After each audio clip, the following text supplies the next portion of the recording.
तो दोस्तों किसी गांव में जब बकलोल को देखने वाले आते हैं तो बकलोल कैसे करते हैं आप पूरा वीडियो जरूर देखें।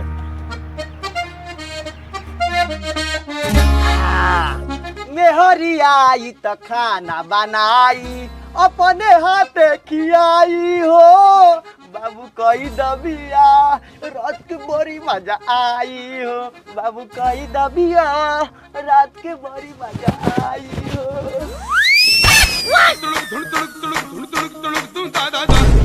अरे बाप रे, ये कौन सा लाफुलिया बनेले बा? अरे ई घर में डरामा करता, तू माथा पे हाथ धके बैठल बा रे।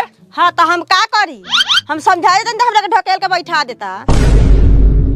बउआ हुरचूल ई कथी पहन लेला हा? ई आज हमर बियाह बानू ओइसे सफारी सूट पहन लेनी हो। रे सफारी सूट ननु भाई साया बा। इतना मुंह में पाउडर काहे लगा लेला हा?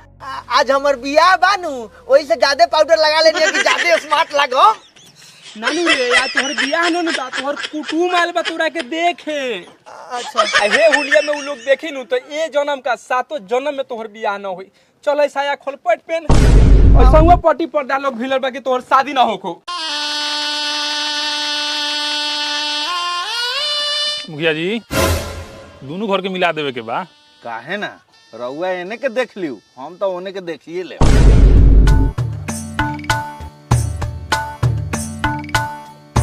लड़का आगे लगे जब पूछे के बाद से पूछी। अरे बाप रे बाप,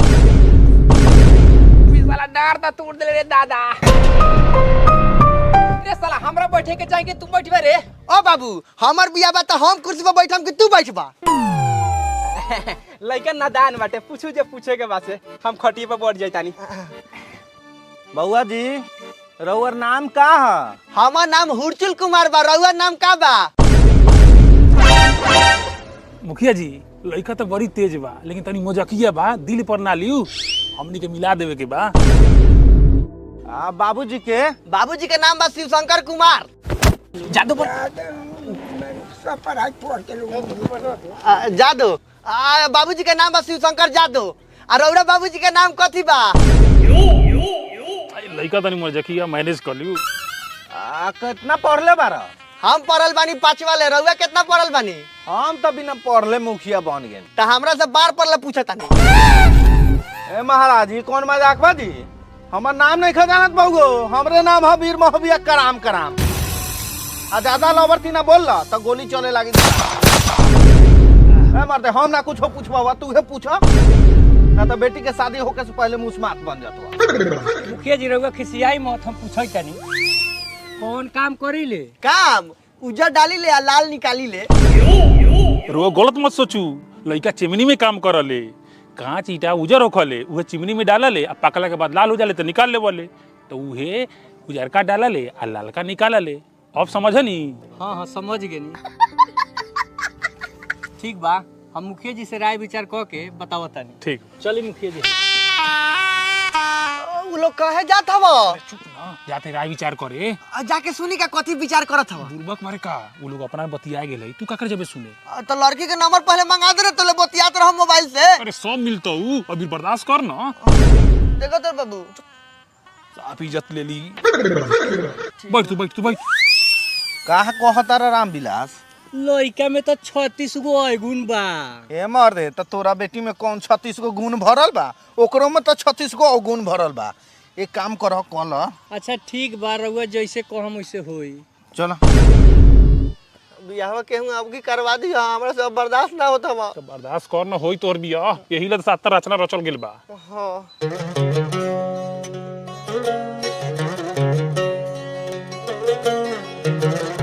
त मुखिया जी का विचार भेल?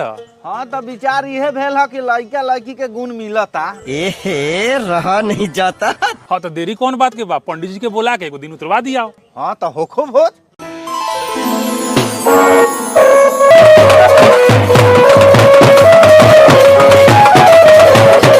बकलोल का जब हल्दी लग रहा था तो देख सकते हैं हल्दी लगाने के टाइम में कैसे करते हैं बकलोल। रुपए कटोरा में ए भौजी, ए रुक ना अब तो लगा उतर तो हमरा गुदगुदी लगता। अच्छा हमने छुआ तनी तो गुदगुदी लगता है देवरू आ मेहरारू छुईता ना गुदगुदी लगी।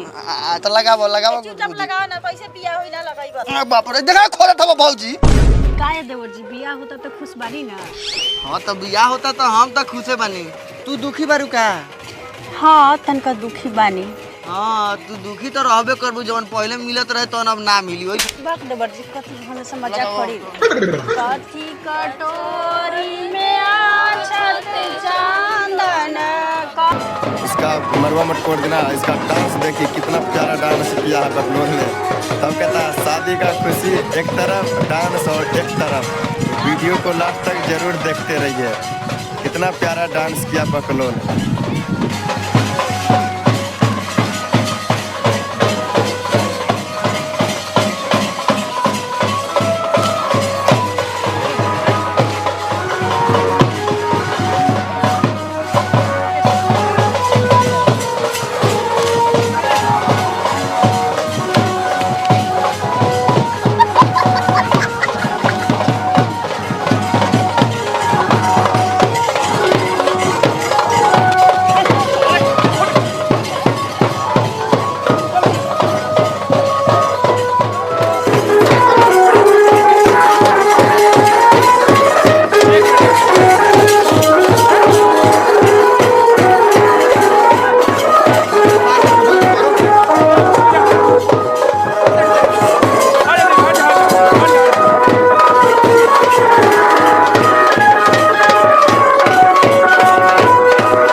विधि व्यवहार हो गला। हां हो गलै। ए भाई चल नाचे। तू अपने बियाह में तू ना नचबे तो मजा कैसी आई? हम तो कहते बानी कबे से नाचे चल जा। ना हमर बेटा नचे ना जाई। आ काहे नाच जाई रे? लोग शिकायत करे तू नचबे ता। आ तो लोग शिकायत करे तो करी लोग के गार लोग बका। साला हमरे बियाह होता हम ही ना नाची का। ना तू ना जा जा लोग तो नहीं नाचे। चल डाले जो सा। ओ डाले जो चल।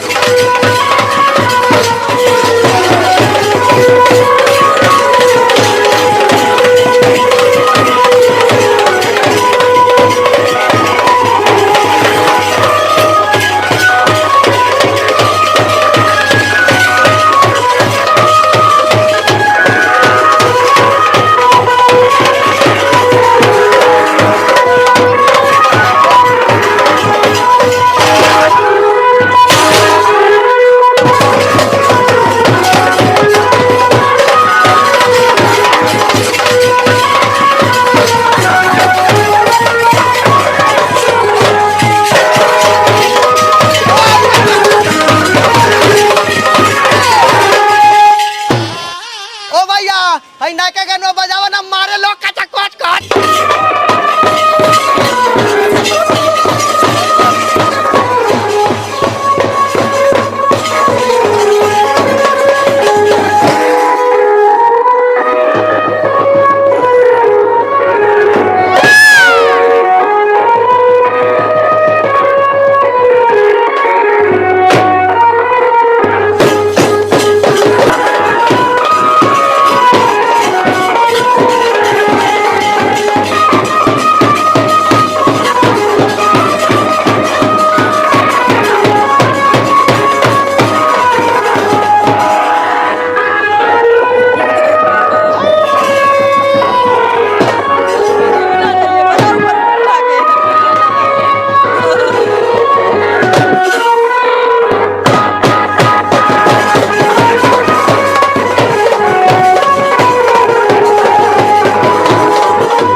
क्लाप मिलाओ। कितना जल्दी जल्दी प्यार हो गया है और थोड़ा देर भी लेट नहीं होना चाहिए, जल्दी जल्दी चलो। आई लेट होता, चल चल चल, बियाह करे के लेट होता है तो कितना मुश्किल से बियाह भेल। चल जल्दी जल्दी चल, जल्दी चल, परेशान करे के बा भाई। चल चल चल। आओ जल्दी ले आओ।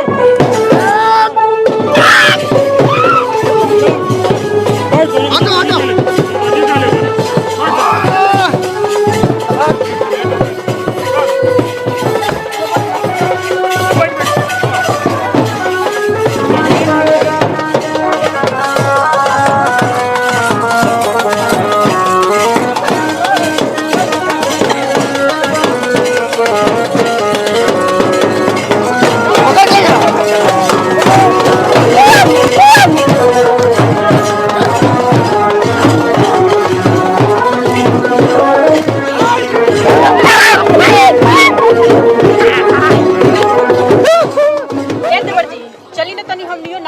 हाँ चलो भाजी चलो।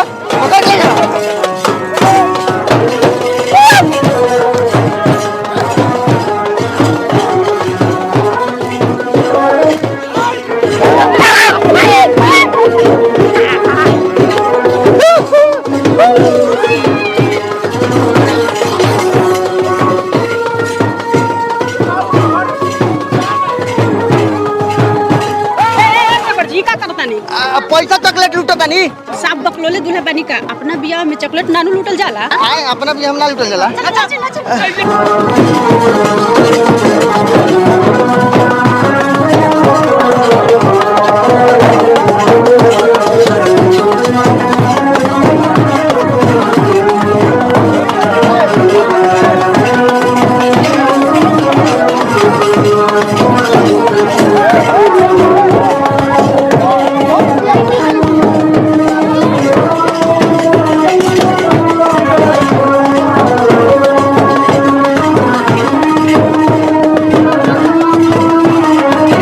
ससुराल में साइलो कुछ बोली त ना गाड़ी करी है। आ ओकनी हमरा के घर जाई तो हम माई बहन कह देम ना रे ओकनी के हक होखेला।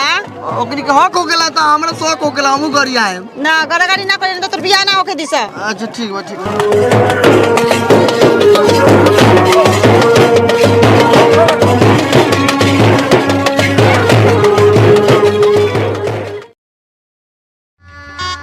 ए बबू से बिछाओ जल्दी। ए गुलदास सर रख। हो गए मुखिया जी।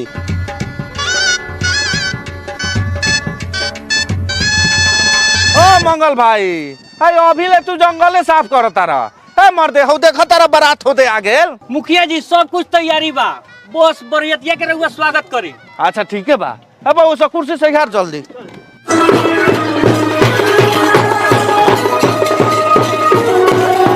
चलो बाराती के लेके आवल जाओ। चल चल।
नाश्ता पानी होगा उसके बाद कुछ होगा। चले बैठिए आप लोग।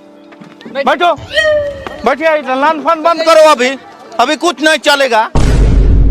एही बरियतिया में छौड़ा सबे आइल बा, पापा ओरी ताकता मम्मी के लेके आइल बा, भैया ओरी ताकता बहिन के लेके आइल बा, नाश्ता ओरी ताकता लगता ई भूखाइल बा। ओए कहाँ रे? देखो तेरा कैसन कैसन गाड़ी देता बस। चल बैठ, उसे विधि व्यवहार होखल है। विधि व्यवहार हो कल काहे बरियतिया बरुआ भागेला, जन बैठा बैठा तारा चूतर में बांधम कबूतर हो, तर बैठा बैठा तारा चूतर में बांधम कबूतर हो, जरा बैठा बैठा। बाकी रंग बिरंग के गाड़ी देवो थो मौकी सर एकरा बियाह में। हो लागत मरवा में कंताप माल हुई, चले केकरे चोरे। जब बारात द्वार पे पहुंचा तो बकलोल दूल्हा ने नाश्ता खाने के लिए देख सकते हैं कैसे जल्दी जल्दी मांग रहा था नाश्ता।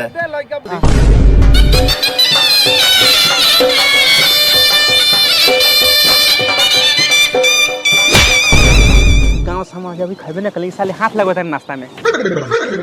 साला जंगे घरे करल उनकी साला इतहु पड़ी तर बॉडी मारा मारम।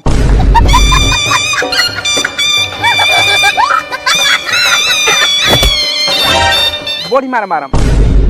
तो भूख लगल तो ना कतई का आदमी हमरे बियाह होता हमी ना तो ना करी का। लड़का तनी मोटकोरे के दिन से बुखार लखन वैसे तनी मार देलक। अच्छा अच्छा, खाओ खाओ बउआ खाओ। आओ चाही का? बाबूजी मारो तरन जब मांगता नहीं तो ना चाही तो कहम। रहे दी बाद में कले हम। सोही में लेकिन ई बकलोल दूल्हा बाई। ठीक है कहतानी। साफ इज्जत ले गेली। नाम दुबा दी सर। मुखिया ने बाराती को इधर नाश्ता खिलाने के लिए लगा दिया और मुखिया खुद चला गया डांस करने के लिए, नाच करने के लिए। तो आप देखते रहिए मुखिया का डांस। तो मुखिया ने बाराती को डांस करने के लिए मना किया तो बाराती ने मुखिया को आंख फोड़ दिया और हाथ तोड़ दिया। तनी बजाओ तो ये मुखिया जी मन होखे तो बोली।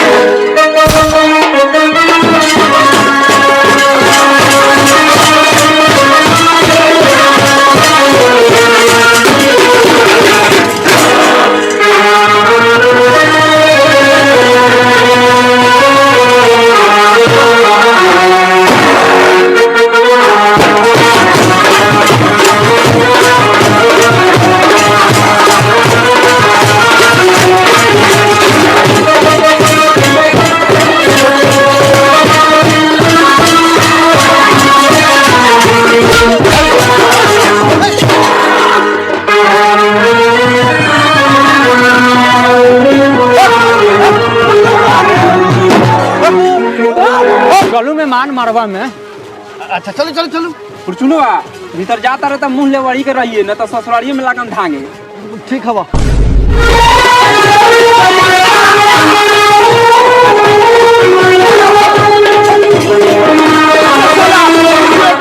ओम मंगलम भगवान विष्णु मंगलम गुरुरध्वज मंगलम पुंडरीकाक्षाय मंगलाय तनु हरे। फैली बउआ सिनोरा कन्या के मांग भरी।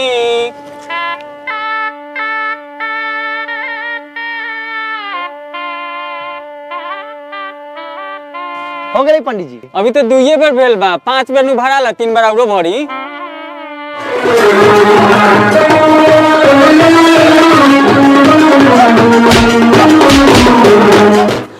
अरे बाप रे, देखो तारे मुखिया के रंगदारी। अपना दुआरे कुतुआ बहुकार साला हमनी के मार के गिरा देलक। तो देख ले बार बार चल मार के फफेली फाड़ देबो। चल चल चल।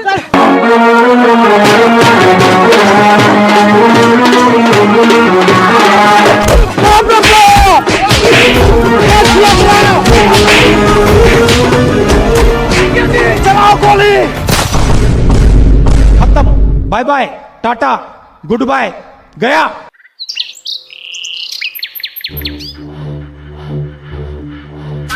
जब मुखिया को आंख फूटा और हाथ टूटा तो लड़की को शादी होने के बाद भी बिदागरी करने से ही मना कर दिया, क्योंकि जो फोड़ा था नाक हाथ ने बोल रहा था पहले उसको लिया फिर हम देंगे बिदागरी करने के लिए। को दिया लड़का लड़के के विदाई को दिया।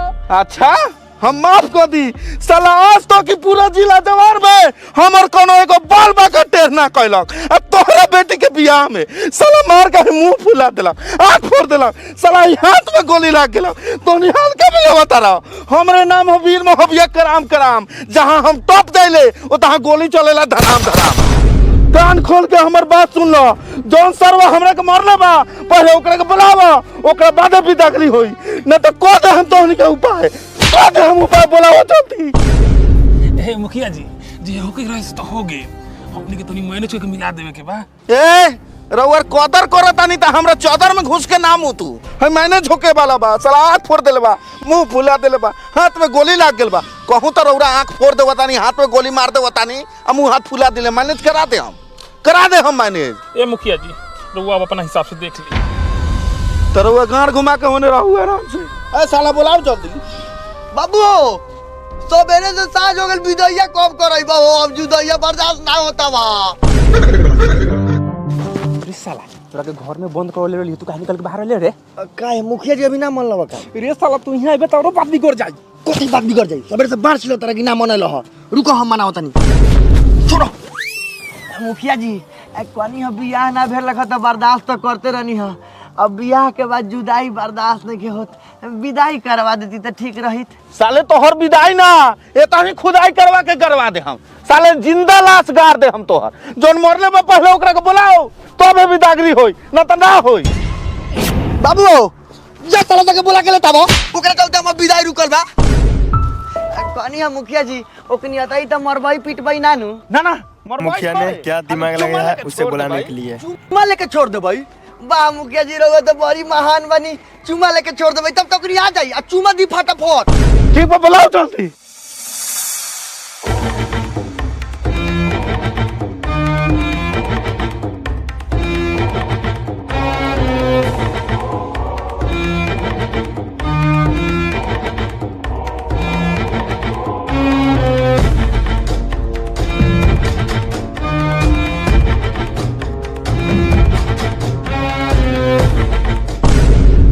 मुखिया जी आग लग सब गोरा।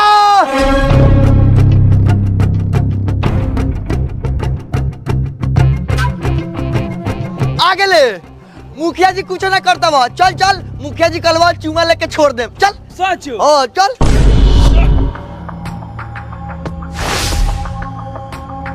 मुखिया जी हैया हमर दोस्तवा सब बा जौन बारात में रौरा के मार के आंख भर कौले रखा। अब एकनी के चुमा लेके छोड़ दिया आ हमर विदाई करा दिया।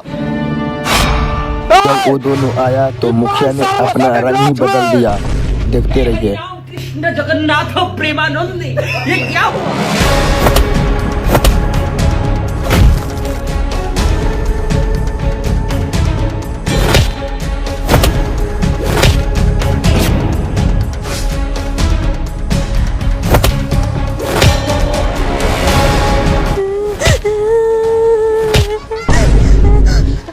तू काला रो तारू? मार ओकनी के पड़ता रो तू बारू। चला चुपचाप। साले लोगिन हमरा बियाह में मार करवेला ह भुगता अब। साला सवेरे विदाई होके के चाही तो साँझ खानी हम विदाई करा के ले जतनी। ई साले लोगिन मार करवेले रहा भूका। चला चला तू आगे बैठ। तारा कोनो दुख ना होई। चला ना बैठा बैठा बैठा बैठा। दुख तो रउआ लोग ना रोई, दुख ना होई कोनो। जाऊ चलो अब एक बार दूरे पर गाड़ी रोकी है। अगर दोस्तों यहाँ तक वीडियो देखे हो तो लाइक करें और चैनल को सब्सक्राइब करके सपोर्ट जरूर करें। दोस्तों बहुत मेहनत लगता है ऐसे वीडियो बनाने के लिए। अरे साला तो नियो यही पे बैठ गेले, साथ ही चल बेकार है। चुप साला हमने के खूब से दौड़ पिया हो जब बकरी। हां अच्छा अच्छा चलो चलो। मंगल भावानया